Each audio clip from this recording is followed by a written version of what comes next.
If you missed it, joining us now is State Representative Eddie Andrews. Let's talk about eminent domain here. The House just passed a bill that requires carbon pipeline companies to have 90% voluntary easements before they can apply eminent domain along the route of the pipeline they're building. And that debate was very unique because points of view necessarily don't line up with political party. Right. How would you vote on that bill, and what are your thoughts on that bill? So I voted yes, a very strong yes on that, because I wanted to make sure that we send a message that we value property rights. I am strongly for protecting property rights. Some of the farms are century farms that are under consideration, and just listening to the stories.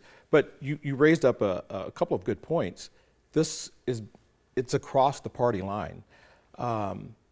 Democrats support this, Republicans support this, Independents support this. I believe the last poll was in the 70s, because we value property rights. Now, on the other hand, this is not legislation against the carbon pipeline. It just is against using eminent domain freely.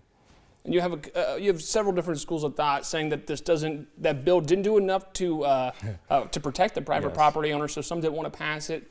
Some saying some saying this, but carbon pipeline companies were worried that it's going to stop the actual production, which you just kind of alluded to, that it's not going. Right. It's not against the pipeline itself, and they can still talk with the landowners along the path route. But the process to begin consideration for eminent domain cannot take place until at least 90% of the property owners along the route have agreed to that.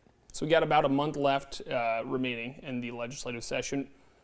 Let's talk about mental health care, funding. We had some legislation passed last year. What do you foresee happening with the month left as it pertains to mental health? Well, we've made great strides over the last couple of years. We added telehealth. We expanded on something that we started last year, an incentive program to keep doctors here. We don't want to keep training doctors, mental health professionals and psychiatrists and psychologists, and then they take the first flight out of here to San Francisco or somewhere once they graduate from college. And so we've given an incentive, we've expanded upon that so that they can stay here for the first 5 years, and we give them 5 years to fall in love with Iowa, which is going to be very hard not to do, right? And also we've modified what we started last year we added, I believe, 9 new residencies at the University of Iowa that trains our doctors, our mental health doctors. We've added 2 interns as well, so that continually every year we're adding an additional number. Eventually that will help get our wait times down, add more doctors in all across the states, in our rural and urban areas. I ran a bill also to eliminate non-competes in the area of mental health. We were helped by a court case, by the way. And that is because mental health is different than other forms of medicine.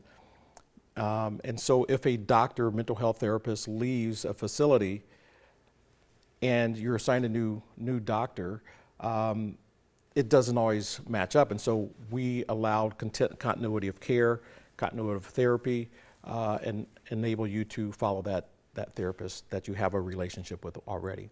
And we have a number of pieces that are still coming. And one last question for you, too. One sentence, what would you say is the biggest legislative goal for you or House Republicans remaining in this Well, session? one of the big things that we heard over the campaign season was taxes. You already know that we've gone down to 3.9% and eliminated all income tax on retirement income. The one that we're tackling now is property taxes, and it is a very interesting animal because you have cities, states, counties all involved, and hopefully we can at least start that process before we leave. All right. Maybe a paragraph or a couple there, but we appreciate you coming on, State Representative Eddie Andrews. Thank you. My pleasure. Thanks for being here this morning. Hey, we'll be right back with some more national news.